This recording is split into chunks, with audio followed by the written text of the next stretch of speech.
주님 은혜가 우리 성도들 모두에게 함께하기를 예수님 이름으로 축원합니다. 옆에 있는 분들과 인사하기 원합니다. 예수님의 이름으로 사랑하고 축복합니다. 예수님의 이름으로 사랑하고 축복합니다. 예수님의 이름으로 사랑하고 축복합니다. 사순절 기간을 보내고 있습니다. 예수님께서 십자가에서 죽으신 것을 묵상하며 예수님의 십자가 따라 나서기를 다짐하는 때입니다. 새가족 성경 공부가 이제 오늘로 마지막 5번째 주를 맞이하고 있습니다. 오후에는 축하 파티도 있습니다. 위에서 기도해 주시고 이분들이 잘 정착해서 이제 구역마다 또 전도회마다 소속되어져서 하나님 앞에 기둥과 같은 일꾼으로 성장할 수 있도록 여러분 관심 기울이고 또 축복해 주시기를 부탁드립니다. 그런가 하면 이제 교회에 새로운 사역들이 시작이 되어서 축구 교실도 시작이 되어서 지난주부터 주일날 오후에도 축구 교실 프로그램을 하고 있고 또 새가족 성경 공부도 새역사 성경 공부도 다시 시작이 되어져서 이제 토요일 오후마다 성경 공부를 하고 있습니다. 이제 여러분들에게 이야기 계속하고 있는 것처럼 4월 13일은 무슨 날이라고요? 블레싱 데이입니다. 4월 20일은 부활절입니다. 그래서 부활절 전 종료 주일 우리가 블레싱 데이로 정하고 주의 영혼들을 초청하며 또 축복하는 날로 기도하고 있습니다. 오늘은 이제 노방전도 계획도 가지고 있습니다. 우리가 블레싱 데이 할 때마다 나가서 노방전도도 했는데 지금 열심히 그래서 이제 건빵을 준비해서 스티커 붙이고 또 이렇게 계획을 했습니다. 그런가 하면 다음 주부터는 이제 예비 신자 선물이 나가게 되어집니다. 여러분들 예비 신자 작정서 다 내신 줄 믿는데 아직도 안 내신 분들은 헌금 시간에 꼭 넣어 주시기 바랍니다. 여러분 전도 대상자들을 기록해서 함께 기도하면서 전도할 수 있도록 여러분 꼭 협력해 주시기를 부탁드립니다. 예수님이 이 세상에 오신 목적이 뭐라고 그랬어요? 복음 전하는 거예요. 하나님 나라 복음을 전하여야 하리니 내가 이를 위해서 왔다고 예수님 분명히 말씀하셨고 또 하늘로 올라가시면서 모든 족속으로 제자 삼아서 예수님께서 말씀하신 것을 가르쳐 지키게 하라고 우리에게 명령하셨습니다. 오늘 본문은 예수님께서 베드로, 요한, 야고보, 안드레를 찾아가 전도하시는 내용입니다. 이제 주님은 이를 정리하고 있는 어부들을 향해서 나가셨고 그들에게 말씀을 전하십니다. 예수님의 제자 베드로, 요한, 야고보, 안드레는 예수님 만나기 전에 직업이 어부였던 것을 성경이 우리에게 기록하고 있습니다. 그들은 매우 능숙한 어부들이었습니다. 하지만 그날의 상황은 너무나도 희한해서 이상하게도 고기가 잡히지 않았어요. 그래서 성경에 보면 밤새도록 수고했지만 얻은 것이 없다 이렇게 표현하고 있습니다. 그럼에도 불구하고 또 다음의 일을 위해서 이제 그물을 정리하는 상황입니다. 마음은 이미 지칠 대로 지쳐 있습니다. 우리가 경험을 통해서 너무나도 잘 아는 것처럼 몸이 좀 피곤해도 계획했던 것을 얻게 되어지면 우리 마음이 이제 거기에 대한 성취감으로 기쁨으로 육체의 이 피곤을 풀 수가 있는데 그렇지 않을 경우에는 우리가 많이 힘들지요. 제자들이 이제 그런 상황입니다. 밤이 새도록 수고를 했지만 아무것도 얻은 거는 없고 이제 그물을 정리해야 되는 상황이기 때문에 마음이 편하지 않은 상황인데 예수님께서 그 상황에서 찾아오셔서 시몬의 배에 오르십니다. 그리고는 배를 조금 이제 육지에서 띄우게 하시고는 그들에게 말씀을 전합니다. 그들은 이제 그물을 정리해야 되는 상황이기 때문에 어디 갈 수도 없습니다. 주님은 그 시간을 이용해서 여기 베드로, 요한, 야고보, 안드레에게 말씀을 전하시는 겁니다. 그리고는 이제 이 말씀의 마지막 부분에서 이렇게 이야기하십니다. 깊은 데 가서 그물을 던져라. 그랬더니 그 어부들이 이미 다 그물을 정리한 상황인데도 불구하고 뭐라고 이야기하고 있습니까? 말씀에 의지해서 그물을 던지리라 순종하게 되는 것을 봅니다. 그리고 이제 순종의 결과로 놀라운 기적을 체험하게 되는 것이 오늘 본문의 이야기입니다. 그들이 나가서 고기를 잡았는데 얼마나 많이 잡았다고요?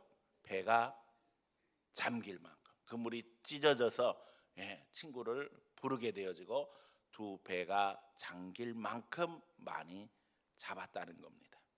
저는 오늘 우리가 예수님처럼 영혼을 찾아 나서기를 원하고 이제 그들이 하나님의 살아계심을 체험하며 주님의 제자가 된 것처럼 우리도 만나는 이들에게 복음 증거함으로 말미암아 이런 역사가 있기를 소원하며 영혼을 찾아 나서자라는 제목으로 말씀을 증거하려고 합니다. 이 말씀 증거할 때 성령께서 여러분에게 함께 하시기를 원하고 여러분 마음 심령의 감동 속에 여러분들이 마음속에 두고 있는 심령을 향한 간절함이 더욱 커지기를 예수님 이름으로 축원합니다. 첫 번째는 영혼을 찾아 나서자는 겁니다. 요한복음을 자세히 읽어보게 되어지면 오늘 본문에 나오는 베드로, 안드레 이들은 이미 예수님을 알고 있었던 사람입니다. 오늘 보면 여기 누가복음 고기 잡으러 나선 어부들이요 이미 요한복음에서는 예수님을 먼저 알고 있었던 것으로 기록하고 있습니다. 그런 가운데 예수님을 만났지만 그들은 다시 물고기를 잡으러 갔던 것이고 물고기를 잡으러 간 이들을 예수님은 다시 바닷가로 찾아오셔서 만나는 내용입니다. 여러분 우리도 찾아 나서야 됩니다. 예수님처럼 관계 속에서 찾아 나설 수 있어야 된다는 거예요. 예수님이 여기 어부들을 만나기 전에 이미 관계가 있었다는 사실을 우리는 기억해야 합니다. 이미 안드레가 복음을 들었고 안드레가 자기 형 베드로를 데려와서 예수님을 만났고 말씀을 들은 적이 있다는 거예요. 그러나 그들이 그 즉시 헌신했던 것이 아닙니다. 오늘 본문에 있는 것처럼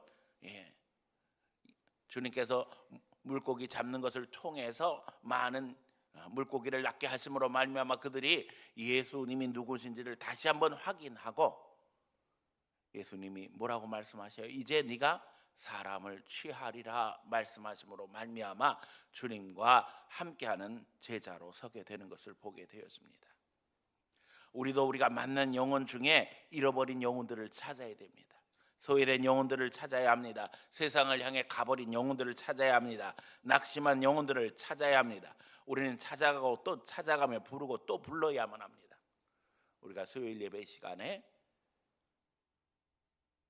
잃어버린 영혼들에 대한 예수님의 비유를 들었습니다. 잃어버린 양, 잃어버린 드라크마, 잃어버린 아들의 이야기였어요.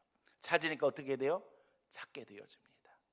결국에는 그 기쁨으로 말미암아 사람들을 초청하고 즐거워하는 것을 성경은 기록하고 있습니다. 주님의 원하심은 너무나도 분명합니다. 잃어버렸다고 포기하는 것이 아니라 찾아야 된다는 겁니다. 목자는 양을 잊어버렸는데 포기할 수가 없었습니다. 왜요? 집 나가면 그 양이 고생할 수뿐이 없기 때문입니다. 그 고생하는 양을 생각하니까 마음이 편하지 않았습니다. 그래서 99마리를 남겨둔 채 그 잃어버린 한 마리를 찾아 나서는 것이 목자의 심정이며 이 목자의 심정이 곧 누구의 심정입니까? 예수님의 마음입니다. 우리 성도들이 자리에 앉을 때 거의 앉는 자리가 정해져 있습니다. 그렇죠? 그래서 빠지게 되어지면 그 자리가 딱 비게 되어집니다. 강단에서 보면 궁금합니다. 그분은 왜 오늘 못 오셨을까? 제가 가끔 여러분들도 느끼실지 모르겠지만 찬송을 하다가 설교를 하다가 문득 틀릴 때는 그런 사건입니다. 왜 안 왔을까? 그 사람 저 자리가 비었는데 그 찬송하다가 딱 그 자리를 보는 순간 저 자리에는 어디 딴 데 있나 이러고 한번 돌려 없으면 오늘 왜 못 오셨을까? 어떻게 생각하면 이것이 주님의 마음이고 또 우리 하나님을 사랑하는 사람들의 당연한 마음인 줄 압니다.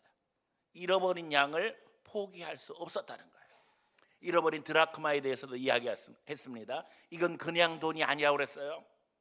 부모님이 사랑하는 딸이 시집갈 때에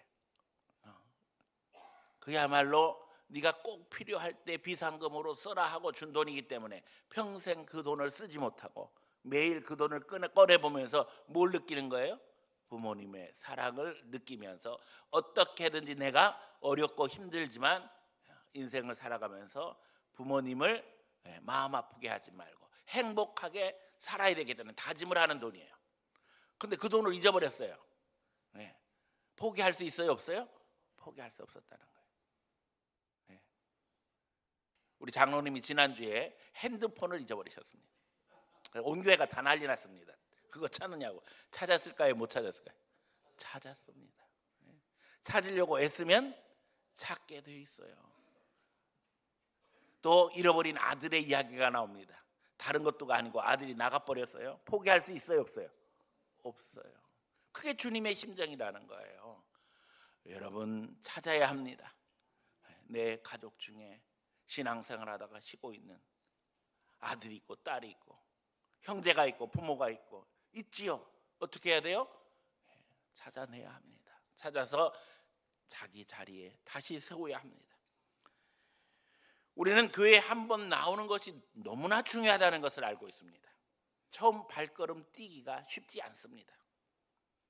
그러나 한 번 나오기 시작하면 그것이 두 번, 세 번 계속 이어질 수 있습니다. 감사하게도 불신자들도 교회는 한 번 나오는 것으로 끝나는 것이 아니라는 걸 잘 알고 있습니다. 우리가 심지어는 교회에 초청할 때 한 번만 나오세요라고 이야기하지만 한 번만 나오고 나서 한 번으로 끝내는 경우는 거의 없습니다. 재미난 것은 교회에서 해마다 여러 가지 행사를 합니다. 그래서 한 번만 나오겠다고 했던 사람이 그 다음 행사에 또 나옵니다. 그리고 그 다음 해에도 또 나옵니다. 예. 어떻게 생각하면 1년에 한 번 나오는 혹은 1년에 두 번 나오는 우리의 초청 대상자가 됩니다. 그러나 감사한 것은 그것이 2년 지나고 3년 지나고 4년 지나고 5년 지나면 다 우리 교인이 되어 있더라는 거예요. 놀라운 일이죠.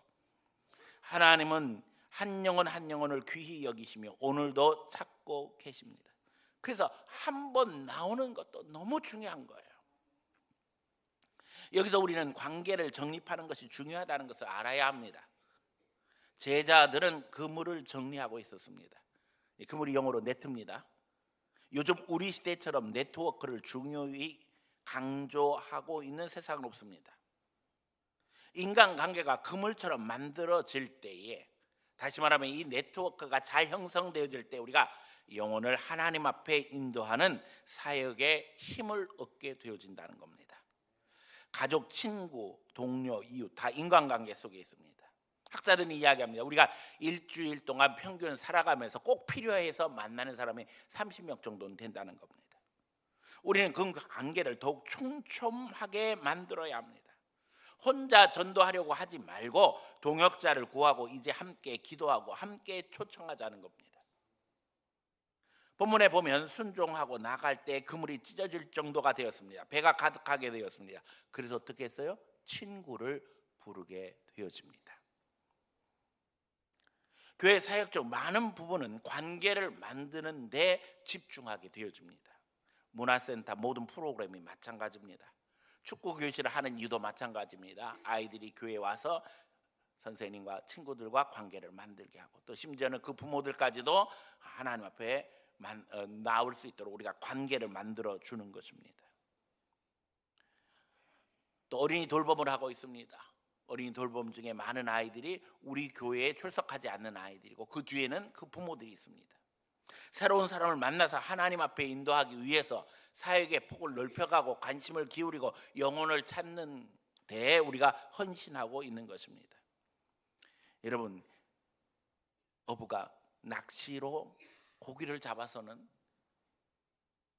노동력이 낭비될 뿐입니다. 성경은 낚시로 사람을 낚는 것을 이야기하고 계시지 않아요. 그물로 낚는 걸 지금 얘기하시는 거예요. 그물이 어떻게 하게 되었다고요? 찢어지게 되었다. 낚시로 한 마리 한 마리 잡는 것이 아니라 주님은 그물을 던져서 그물이 찢어지도록 잡기를 원하신다는 거예요. 그러려면 오늘 우리는 어떻게 해야 된다고요? 관계를 촘촘히 해서 혼자 전도하지 말고 동역자를 만들어서 예수님께서 노방전도 하러 나가게 하실 때도 둘씩 짝 지어 보내셨지요. 우리가 한 사람 대상을 정하게 되면 함께 계속 위에서 기도하고 함께 도전하고 복음 전하고 그래서 열매 맺어야 된다는 겁니다.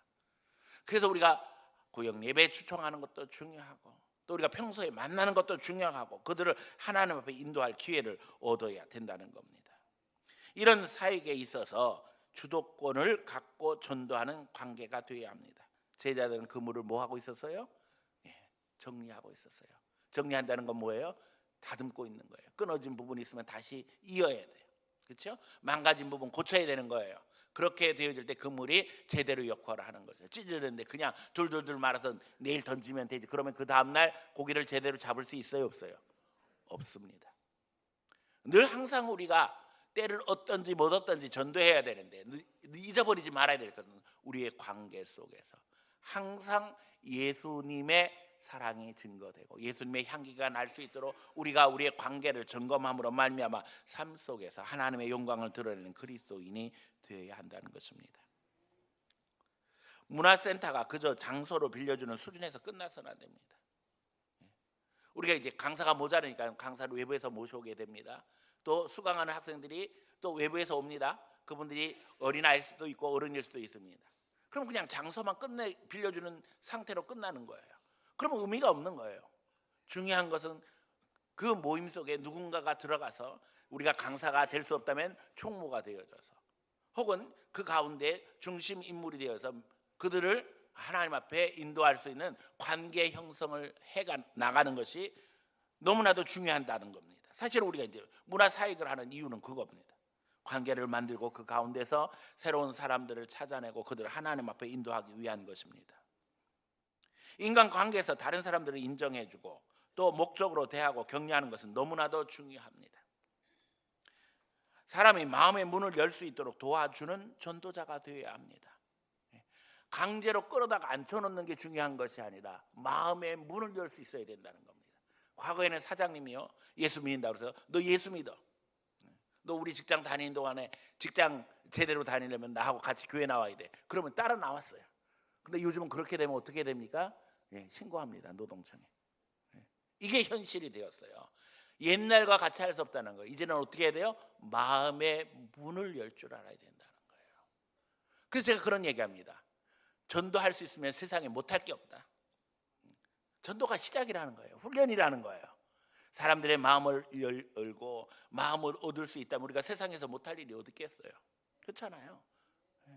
그러니까 사람들과의 관계 속에서 그 사람들을 인정해주고 격려해주고 위로해주고 사랑할 때에 마음의 문은 열게 되어집니다. 심리학자들은 설득에 있어서 시간이나 온도가 중요하다는 이야기를 해요. 여러분 예수 믿지 않는 사람들도요 사람들의 마음을 얻기 위해서 심리학에서 연구합니다. 설득의 기술. 그래서 사업을 하는 사람들이 이런 것들을 잘 배워서 다른 사람들의 마음을 설득하는 기술을 배우려고 해요. 그러니까 그런 사람이 사업에 성공하는 거예요. 물건을 잘 만들었는데도 불구하고 다른 사람의 마음을 얻지 못하면 이 물건을 팔 수 없는 거예요. 그래서 비즈니스를 하는 사람들이 심리학을 공부하고 심리학 속에서 사람들을 설득하는 기술을 배우려고 합니다. 그러면서 심지어는 이런 이야기를 하는 거예요. 시간과 온도가 중요하다는 거예요. 그래서요 차를 파는 세일즈맨이요 카딜러가 아침에 출근해서는요 자기 매장에 있는 차 문을 열어서 그 핸들을 갖다가 헤어드라이어로 따뜻하게 만든다는 거예요. 손잡이를 따뜻하게 만든다는 거예요. 왜요? 고객이 와서 차를 열어볼 때 앉아서 핸들을 만질 때 따뜻해야지 그 사람이 그 차를 살 가능성이 더 커진다는 거예요. 따뜻한 게 그렇게 중요하다는 거예요. 여러분 우리가 사람들을 따뜻하게 대할 수 있어야 됩니다. 시간도 중요하다는 거예요. 피곤할 때는요 설득이 안 된다는 거예요. 모든 게 다 귀찮은데 그렇죠? 대화하기도 싫은데 무슨 얘기가 필요하겠어요. 제가 대학 다닐 때 교수님 조교를 했는데 우리 교수님이 저한테 마지막에 해주신 이야기가 있어요. 성룡아 내가 중요한 얘기를 하나 해줄 테니까 너 평생 잊어버리지 말아요. 너가 앞으로 목회를 하게 될 터인데 중요한 이야기를 하고 싶은 사람이고 중요한 말을 할 때는 꼭 밥 먹고 해라. 네. 그래서 제가 가끔 농담처럼 식전만사 허탕이다. 네. 우리말에 이런 말 있죠. 금강산도 식후경이라는 말 있죠. 그냥 저는 쉽게 이야기합니다. 식전만사 뭐라고요? 허탕이다. 밥 안 먹고 하면 다 헛일이라는 거예요. 왜냐하면 배고프면 사람이요 이야기가 안 들어와요. 네, 짜증나요. 속상해요. 근데 밥을 먹고 나면 사람이 마음이 넉넉해져요. 마음이 열려요. 네, 이게 참 희한하죠. 그래서 우리는 사람 만날 때 인사가 뭐예요? 식사하셨습니까? 예, 특별히 한국 사람들은 밥 먹는 게 중요한 문화예요.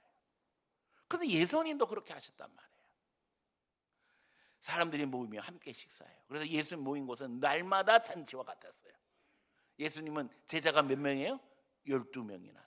그 12명만 둘러 앉으면 잔치 같은 거예요. 오늘 우리의 삶이 잔치와 같아야 할 것이며 함께 식사하는 가운데 마음이 풍요해지고 또 그 가운데 영혼을 그리스도 앞에 인도할 수 있는 그리스도인이 되어야 될 줄로 믿습니다. 그래서 특별히 제가 강조하는 것 중에 하나가 미인 대칭이 있어요. 미는 뭐예요? 미소. 네. 웃는 얼굴에 침 못 뱉는다고 그랬잖아요. 이는 뭐예요? 인사. 대는 대화. 그 다음에 칭은 칭찬. 이게 기본적으로 습관이 되어질 때 다른 사람의 마음의 문을 열고 내 마음에 있는 이야기를 할 수 있고 인생을 살아가면서 친구를 만날 수 있다는 거예요. 이게 훈련 안 되면 전도하기는 거의 불가능합니다. 어떤 분들이 이렇게 이야기해요. 목사님, 저는요 성격 자체가 소극적이어서 못합니다. 그런데 여러분, 대한민국의 아줌마 중에는 소극적인 사람이 없어요. 네. 아줌마가 되면 다 적극적이 되죠. 이걸 뭐라고 그러는 줄 아세요? 사회화라고 이야기하는 거예요. 성격과는 상관없는 거예요. 사회화 되어지면 그 사회에서 적응하기 위해서 성격도 변화되는 거예요. 예수 믿는 사람도 마찬가지입니다. 신앙생활하면서 적극적으로 변화되어야 돼요. 그래서 수동적인 인간으로 그냥 남한테 끌려다니는 수준에서 인생을 살아가는 것이 아니라 다른 사람과의 관계에서 적극적으로 그 사람을 돌봐주고 배려하고 사랑해주고 격려하고 그렇게는 어떻게 해야 돼요? 그 다음에는 교회로 인도해야죠. 왜요? 그 사람을 진짜 격려해주고 위로해주고 사랑해줄 수 있는 분은 누구시기 때문에? 예수님이시기 때문에. 이겁니다. 오늘 우리가 그러기에 칭찬을 아끼지 말아야 돼요. 특별히 상대편을 칭찬하는 것도 중요하지만 그분의 자녀를 칭찬할 때 효과는 큽니다. 훨씬 큽니다. 왜요? 나를 칭찬할 때는요 이게 진짜인지 아닌지 구별을 해요. 이 사람이 나한테 다른 의도를 갖고 있나 이런 생각을 하게 되어지거든요. 우리가 칭찬을 많이 하게 되면. 그런데 사람은 너무나도 희한한 게 자식을 칭찬하기 시작하면 바보가 되어져요. 그 말이 너무나도 달콤한 거예요. 너무나도 고마운 거예요. 특별히 우리 한국 사회는요. 제가 조금 전에도 표현했지만 우리 한국 사회라고 그랬잖아요. 우리라는 단어를 굉장히 많이 강조합니다. 심지어는 외아들인데도 불구하고 뭐라고 이야기해요? 우리 아빠. 외동딸인데도 불구하고 우리 엄마. 도대체 딸은 어디 있어요? 다른 딸은 어디 있어요? 없는데도 불구하고 우리 엄마예요. 우리라는 의미를 강조하는 이유는 뭐예요? 우리가 하나라는 거예요. 공동체라는 거예요. 그래서 공동체 의식이 생기기 시작하면 무조건 내 편이 되어서 지지해주고 인정해주고 격려해주고 도와주려고 합니다. 여러분, 오늘 우리가 다른 이들을 내 편으로 만들 수 있어야 돼요. 어떻게 해요? 칭찬을 통해서. 마음이 열려야 됩니다. 마음이 열리지 않는데 아무리 좋은 말을 해도 다 필요 없습니다. 그건 잔소리에 불과한 거예요.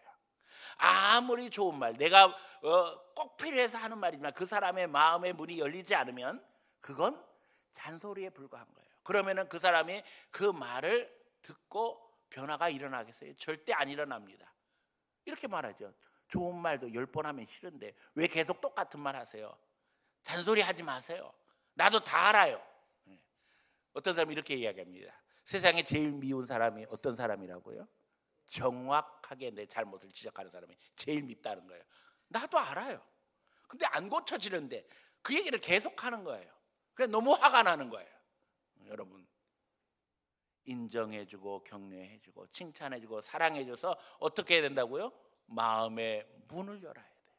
그 마음의 문을 열어서 나와 하나가 되어지고 동질성이 느껴져서 우리라는 표현이 나오게 되어질 때 그 사람은 내가 하는 말에 귀를 기울입니다. 그리고 주님 앞에 나올 수 있는 준비가 되어지는 거예요. 또 주님의 인도하심을 우리는 기도하면서 예비된 심령 만나기를 간구해야만 합니다. 많은 사람들이 노방전도에서 열매를 거두기가 어렵다고 말합니다. 그러나 우리 교회는 나갑니다. 왜 그런 줄 아세요? 노방전도를 통해서 실제로 교회에 나온 분들이 있어요, 없어요? 있습니다. 나가면 만납니다. 하나님이 예비된 사람을 만나게 해주셔요. 심지어는 우리 교회는요, 다른 사람이 전도지를 받았다가 버렸어요. 그걸 주워보고 우리 교회에 찾아온 분도 있어요. 어떤 분은요, 우리 교회에서 전도하는 모습을 보고 감동받아서 온 분도 있어요. 교회를 찾기 위해서 애를 쓰고 신앙생활에 고민을 하는 분들은 교회에 나가겠다는 결정을 하고도 선뜻 어느 교회에 발을 내딛기가 힘든 게 사실입니다. 그러면서 마음속에 무슨 생각을 해요? 교회를 나가야지 하는 생각 다음에는 좋은 교회를 나가야지, 이왕이면 좋은 교회를 찾아야지. 여기 있는 분들도 많이 그런 생각을 하고 우리 교회를 찾아오셨을 거예요. 어떻게 좋은 교회를 알아볼 수 있겠어요? 교회 들어오지 않았는데 바깥에서 건물만 보고 저 교회는 좋은 교회일 거야 라고 판단할 수 있을까요? 아닙니다. 우리의 열정을 봅니다. 우리가 열심히 나가서 전도하게 되지만 저 사람들은 열정이 있구나, 저 사람은 어느 교회를 다닐까, 이왕이면 열정 있는 교회를 찾아가야지 결단하게 되는 거예요. 주님은 잃어버린 양의 비유를 통해서 주님의 심정을 가르치셨습니다. 지금도 세상엔 잃어버린 영혼들이 많이 있습니다. 그들을 찾아 나서며 주님께 인도할 수 있는 성도들 되시기를 축원합니다. 기도하면서 주님, 내가 하나님 앞에 인도해야 될 영혼이 누군가요? 기도하시기 바랍니다. 그러면 머리에 떠오르는 사람들이 있을 것입니다. 그들의 이름을 적고 하나님 앞에 기도하기 원합니다. 이제 영적 전쟁이 시작되는 겁니다. 기도하면 성령님이 역사하셔요. 한 영혼이 하나님 앞에 나오지 못하는 가장 큰 이유는 악한 영들이 그 영혼을 사로잡고 있다는 거예요. 그 충격적인 것은요, 예수 믿기로 약속을 하고도 희한하게 그날 그 시간만 되면 뭔 일이 일어납니다. 그 사람이 뭘 만들려고 계획하는 것이 아니라 진짜 그 시간에는 꼭 교회를 나가겠다고 약속을 했는데 불구하고 하고 그날에는 꼭 일이 생깁니다. 제가 무슨 일이 생겼어요. 왜 그럴까요? 마귀가 역사하는 거예요. 악한 영들이 역사하는 거예요. 그 결박하고 있는 영혼을 놓지 않으려고 어떻게 해서든지 교회 못 나가게 하려고 방해하고 있다는 거예요. 우리는 어떻게 해야 돼요? 기도해야 됩니다. 영적인 역사가 있기를 하나님 앞에 소원해야 합니다. 그때 하나님께서 결박을 푸시는 겁니다. 예수님께서 말씀하셨죠. 너희가 땅에서 풀면 하늘에서도 풀릴 것이다. 땅에서 매면 하늘에서도 매일 것이다. 여러분, 기도로 풀어야 합니다. 결박을 풀고 그들이 하나님 앞에 나올 수 있도록 간구해야만 합니다. 결과가 중요한 것이 아니라 과정, 기도하는 것 다 중요합니다. 이제 왕같은 제사장으로 영권을 행사하시기 바랍니다. 우리는 왕같은 제사장이에요. 이 왕같은 제사장의 능력은 언제 나타나요? 기도할 때. 특별히 다른 영혼들을 축복하며 기도할 때 하나님의 능력이 나타나므로 그들이 하나님의 축복 속에 들어가게 되는 겁니다. 그들을 결박하고 있는 악한 영들이 떠나가게 되어집니다. 우리에게 이런 권세가 있다는 사실을 생각하면서 살아가는 자녀들을 축복하고 배 위에 역사는 악한 영들이 결박되기를 선포하고 한 영혼 한 영혼 주님 앞에 인도할 수 있는 귀한 성도들이 다 되어지기를 예수님의 이름으로 축원합니다.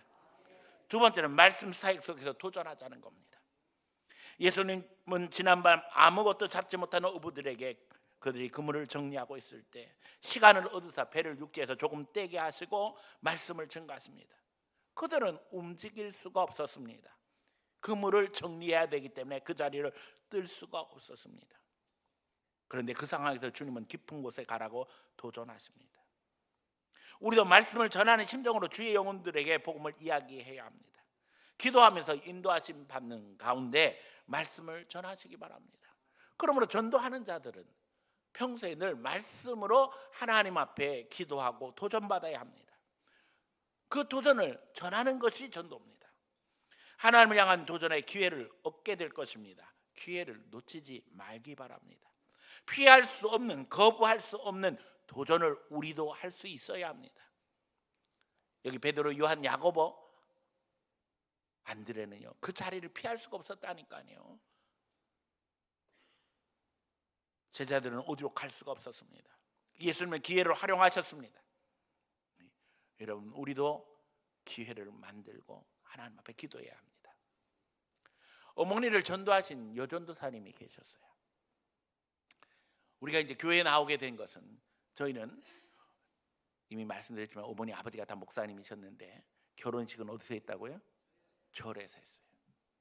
과정이 있겠죠. 교회로 나오는 과정. 근데 하나님이 도전을 하셨는데도 불구하고 교회를 못 오고 성당을 갔습니다. 왜냐하면 시골에는 공동운물이 있잖아요. 아버지가 이제 군인이셔서 전방에서 생활하셨는데 그 공동운물에서 동네 사람들이 다 나와서 빨래도 하고 저녁 준비도 하고 다 하잖아요. 그런데 교회 종만 치면 가는 분이 있었다는 거예요. 근데 이분이 빨래를 빨다가도 종만 치면 그냥 빨래를 내팽개치고 가더라는 거예요. 아니, 시간 맞춰서 좀 미리 준비해서 미리 빨래 해놓으면 되잖아요. 그런데 빨래하다 그냥 그 빨래터에 그냥 놔두고 가고 종만 치면 그냥 상관없이 뛰어가 버리더라는 거예요. 그래서 우리 어머니가 그걸 보고 나도 예수 믿으면 저렇게 되나? 그런 생각을 들고 보니까는 천주교인들은 좀 그렇게 안 하더라는 것 같은 거예요. 그래서 성당을 찾아가시게 됐어요. 그래서 성당을 한참 다녔단 말이에요. 근데 이제 하나님은 거기가 목표가 아니셨던 거예요. 거기서 이제 끊으시는 게 하나님의 목표인 거죠. 그래서 우리 어머니에게 심각한 식중독이 생겼어요. 온갖 약을 다 쓰는데도 낫지가 않는 거예요. 그래서 심지어는 우리 아버지가 강화도에 가서 아주 그 쓴 약, 그걸 갖다가 막 데려가지고 안 낫는 거예요. 뭐 병원, 한의원, 뭐 민간 처방 다 안 되는데 우리 집에 늘 드나들던 여자 전도사님이 계셨어요. 김필남 전도사님. 전도사님이 오셔가지고 그러는 거예요. 우리 교회에서 부흥회 하는데 꼭 와서 기도받으면 낫는다고. 계속 이야기하니까는 뭐 물에 빠진 사람 지푸라기라도 잡는 심정으로 이제 그 부흥회를 가셨어요. 갔는데 갔다 오셔서 우리 어머니가 하는 말이 낳기는커녕 죄다 미쳐가지고 앞으로 쓰러지고 뒤로 쓰러지고 난리가 났다는 거예요. 그 나오려고 좀 하는데 이제 부흥회에 가신 거예요. 근데 부흥회를 하는데 보니까는 죄다 미쳐 있는 것 같아서 나오려고 하는데, 옛날에는요 부흥회를 하면 온 동네 교인이 다 옵니다. 우리 교회 아니어도, 그렇죠? 그러니까 온 동네 교인이 다 모였는데 보니까는 나갈 수가 없더라는 거예요. 나갈 길이 없더라는 거예요. 사람들이 그냥 빼곡히 앉아 있으니까. 그런 나오지 못하고 있는데 앞에 사람은 그냥 머리를 이렇게 해가지고는 올렸던 머리가 그냥 은혜 받았다고 앞뒤로 흔들어 대더니 엎어져 가지고 하는데 완전 뭐 미친 모처럼 해가지고 막 그래야 산발을 해가지고 그러는데 뭐 낳는 건 고사하고 아이고 전부 다 제정신이 아닌데 뭐 거기서 뭘 어떻게 하려고 하는 생각이 안 들더라는 거예요. 나오려고 하는데 나오지도 못하고 너무 힘들게 그 시간을 보내고 오셨다는 거예요. 근데 그 전사님이 또 온 거예요. 가자고. 계속 강권하시니까 지금 아프니까 기도받으면 난다고 그러니까 이제 기도받으러 가시는데 안 낫는 거예요. 근데 전사님이 또 오신 거예요. 와가지고 그 강사로 오셨던 분이 이제 다른 데서 집회를 하는데 이번에 거기를 가보자는 거예요. 안 낫는데도 불구하고. 그런데도 불구하고 계속 강권하시니까는 가신 거예요. 그런데 하나님이 그날 역사하셨어요. 손 얹고 기도할 때 불같은 성령의 역사가 임하는 걸 체험하셨다는 거예요. 그런데 불이 오다가 딱 허리에서 멈추더래요. 그런데 놀라운 것은 불이 왔던 자리까지는 치유가 일어났어요. 이제 식중독의 가장 큰 증상 중에 하나가 뭐예요? 두드러기가 나는 거예요. 막 간지러워서 긁으면 두드러기가 막 생기는 게 하나도 안 간지럽고 이제는 하체만 간지럽더라는 거예요. 위에는 불이 와가지고서는 막 하나님이 치료해 주신 것을 깨달았어요. 그래서 이제 우리 어머니가 아버지한테 이야기한 거예요. 기도 받았는데 불이 왔는데 불이 오다가 딱 여기서 멈췄는데 위에는 이제 증상이 다 사라졌다. 그랬더니 우리 아버지 하는 말씀이 한 번 더 가봐. 그렇잖아요. 예, 이제 한 번 가서 이제 불 받아서 치료 받았으니까 반만 치료 받았으니까 한 번 더 가면 이제 다 될 거 아니냐고. 예, 그래서 이제 그때는 자원해서 가셨다는 거예요. 예, 갔는데 이번에도 똑같이 불을 막 기대하는데 이제는 불이 아니라 생수, 그냥 아주 그 냉수 차가운 물로 담아 붓는 것처럼 그냥 하체에 쫙 하고 그냥 그런 느낌이 오는데, 아, 하나님 이렇게 고쳐주시구나. 감동이 오고 확신이 오더라는 거예요. 그래서 고침 받았어요. 그래 가지고 우리가 천주교를 다니다가 개종을 해서 기독교가 되어지고, 그때 하나님의 역사하심으로 말미암아 아버지가 신학하고 목회하시게 되는 계기가 됐어요. 하나님의 역사는 놀랍습니다. 그런데 그 중에 생각을 해보면 매일 포기하지 않고 찾아오시던 전사님이 있는 거예요. 여러분이 포기하지 않으면 하나님이 역사하십니다. 우리가 할 수 있는 건 아무것도 없어요. 우리는 중매의 장이와 같은 거예요. 중매의 장이가 자기가 시집 가려고 하는 거 아니잖아요. 그렇죠? 장가 가려고 하는 거 아니잖아요. 소개해주면, 특히 요즘에는 아니 둘이 눈이 맞고 좋아야지 뭔 일이 일어나는 거지. 중매장이가 아무리 좋다고 이야기해봤자 소용없는 거예요. 결국 우리는 중매장이에요. 예수님께 인도하는 거예요. 예수님 만나면 예수님이 책임지고 예수님이 변화시키시는 거예요. 하나님 앞에 영혼을 세울 수 있는 성도들 되시기를 축원합니다. 예비신자 전도 대상자를 놓고 간절히 기도하면 하나님이 그 마음에 감동하십니다. 우리가 전도 대상자의 영혼을 이해하게 하시고 하나님 앞에 인도할 수 있는 능력을 주시고 이유를 깨닫게 하심으로 말미암아 그 영혼을 하나님 앞에 세울 수 있는 기회를 얻게 되는 것입니다. 예수 없이 행복해질 수 있는 인생은 없습니다. 있다면 거짓말입니다. 잠시는 가능할 수 있습니다. 그러나 그것은 오래 가지 못합니다. 오늘 우리는 전 세계에서 가장 급속한 성장 가운데 유일하게 개발도상국에서 선진국이 된 나라입니다. 작년도 우리 1인당 국민소득이 3만 6천 불을 돌파했다고 그래요. 그런데 여러분, 충격적이게도 전 세계 자살률 1위, OECD 국가 중에 1위가 어느 나라예요? 우리나라예요. 아니 이렇게 물질적으로 풍요해졌는데 왜 사람들은 계속 죽으려고 하고 실제로 죽고 있을까요? 이유는 간단합니다. 예수님이 없기 때문에 그런 거예요. 영적인 만족이 없기 때문에 그런 거예요. 물질적으로는 풍요해졌지만 영적인 만족은 사라진 채 결국 사람 바라봄으로 낙심하게 되고 절망하게 되고 속상하게 되어지니까 극단적인 것을 택하게 되어진다는 거예요. 오늘 우리는 잃어버린 영혼을 찾으며 역사하시는 하나님의 은혜 속에서 감동하며 믿음으로 살아가야 될 줄로 믿습니다. 예수 외에는 다른 길은 없습니다. 아울러 예수 믿으면 그 즉시 성령의 인도하심 따라 천국을 체험하게 된다는 거예요. 죽어서 가는 천국이 아니라니까요. 예수 믿으면 그 즉시 성령님이 우리 마음에 오셔서 우리를 주장하심으로 말미암아 평안을 주시고 지혜를 주시고 위로하시고 능력을 주심으로 말미암아 세상을 이기게 하신다는 겁니다. 그러므로 이제는 주의 영혼들을 돌아보며 그 영혼들을 품고 기도하고 이제는 우리가 말씀 속에서 힘을 얻어서 도전받음으로 말미암아 그 말씀으로 도전할 수 있는 성도들 되시기를 축원합니다.